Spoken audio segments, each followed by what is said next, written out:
Ever wondered why London has 32 boroughs? It's a question that might leave even the most seasoned Londoner scratching their head.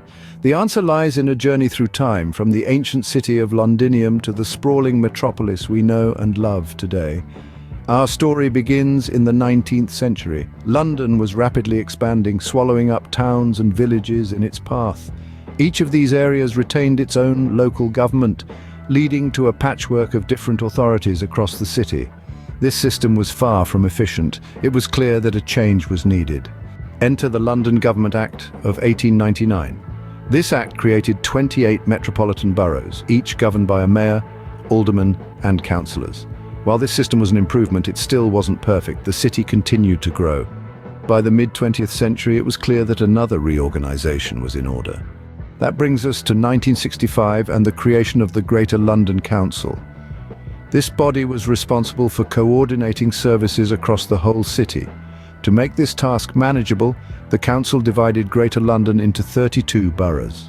Each borough was responsible for local services, while the Greater London Council took care of city-wide issues. But why 32 boroughs? Well, the number was a compromise. Too few boroughs and the council would struggle to manage local services. Too many, and coordination would become a nightmare. 32 struck a balance, allowing for effective local governance without overwhelming the council. So there you have it. The 32 boroughs of London are the result of centuries of growth, coupled with attempts to create an efficient system of local government.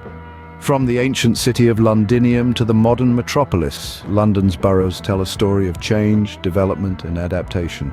In summary, London's 32 boroughs are a product of the city's historical growth and the need for efficient local governance. The London Government Act of 1899 created the first metropolitan boroughs, but it was the Greater London Council of 1965 that established the system we know today. The number 32 was a compromise, allowing for effective governance without overwhelming the system.